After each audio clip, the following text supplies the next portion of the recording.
கொங்கு மண்டலத்தில் வெற்றி கொடியை நாட்டிய பாரதிய ஜனதா கட்சி ஒரு மிகப்பெரிய வரலாற்றை திருப்புகிறதா அப்படின்றத பார்க்கணும்.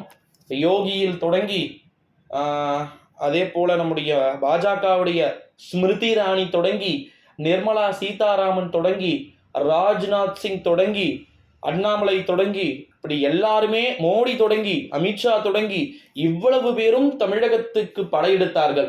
தேர்தல் என்ற ஒரே ஒரு ஒற்றை காரணத்திற்காக படையெடுத்தார்கள். ஆனால் தற்போது வருகிறார்களா? வருகிறார். தியானத்திற்கு வருகிறார். மக்கள் நல்லதற்கு வருகிறாரா அப்படின்ட்டு கோவையில போட்டி போடுகிறார் நம்முடைய அண்ணாமலை அவர்கள். ஓகேங்களா? இந்த ஒரு சூழ்நிலையில தான் அண்ணாமலை அவர்கள் போட்டி போடுவது பிரச்சனை கிடையாது. அண்ணாமலை அவர்கள் அங்கு வெற்றியை பெறுவது உறுதியாகிவிட்டது.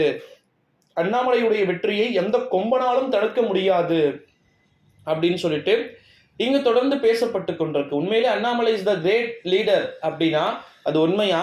உண்மையிலே அண்ணாமலைக்கு இருக்கக்கூடிய சாதகங்களும் பாதகங்களும் என்ன? அண்ணாமலையை பொறுத்த வரைக்கும் 2024 ஆண்டு நாடாளுமன்றத்துடைய தேர்தலில் தமிழகத்தின் தேர்தல் முடிவுகள் அவருக்கு வெற்றியை தீர்மானிக்கக்கூடிய ஒரு அளவு சக்தியாக இருக்குமா? 2024 ஆண்டு நாடாளுமன்றத்துடைய தேர்தலில் கொங்கு மண்டலத்தில் பொள்ளாச்சி தொகுதியிலும் பிஜேபி நிறைய வாக்குகளை பெறும். 18% 24% வாக்குகளை வரைக்கும் பாத்தீங்கன்னா பிஜேபி கைப்பற்றலாம் அப்படின்னு சொல்லிட்டுலாம் இங்கு தகவல்கள் என்பது வெளியாகிக்கிட்டு இருக்கக்கூடிய ஒரு வேளையிலே கொங்கு மண்டலத்தில் தன்னுடைய வெற்றி கொடியை நாட்ட வேண்டிய ஒரு சில சூழல்களுக்கு நம்முடைய தமிழகத்துடைய பாஜகவே கூட வருவதற்கு வாய்ப்புகள் இருக்குது அப்படின்றது தான் இங்கு எதிர்பார்க்கப்பட முடிகிறது நண்பர்களே. இந்த ஒரு சூழ்நிலையிலே கொங்கு மண்டலத்தில் வெற்றி கொடியை நாட்ட வேண்டிய ஒரு சில சூழ்நிலைக்கு பாரதிய ஜனதா கட்சி தள்ளப்பட்டிருக்கலாம்.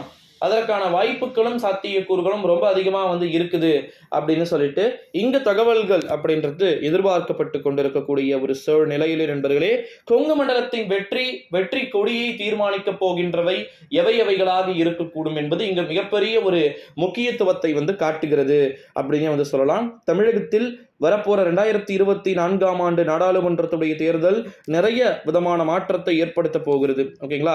அந்த மாற்றத்தில் கொங்கு மண்டலத்தில் வெற்றி கொடியை நாட்ட வேண்டிய ஒரு சில சூழ்நிலைகளுக்கு பாரதிய ஜனதா கட்சியினர் பாத்தீங்கன்னா தள்ளப்பட்டு இருப்பார்களா அப்படின்றத எல்லாமே நம்ம வெயிட் பண்ணி தான் பார்க்கணும் நண்பர்களே. இந்த வீடியோவை உங்க ஃப்ரெண்ட்ஸ் அண்ட் ஃபேமிலிக்கு ஷேர் பண்ணிக்கோங்க. ஏன்னா கொங்கு மண்டலத்தில் திமுகவினருக்கே ஒரு சில அதிர்ச்சி வைத்தியங்கள் காத்து கொண்டு இருக்கிறது அப்படின்னு சொல்லிட்டு சொல்லப்படுறாங்க. ஸோ அந்த அதிர்ச்சி வைத்தியங்கள் திமுகவினருக்கு எப்படி தன்னை தானே தயார்படுத்திக் கொள்ள வேண்டிய ஒரு சில சூழல்களை அரசியலை அவர்களுக்கு உள்ளாக்கி தருமா அப்படின்றத வெயிட் பண்ணி தான் பார்க்கணும். ஜூன் 4 வரை பொறுத்திருந்து பார்ப்போம்.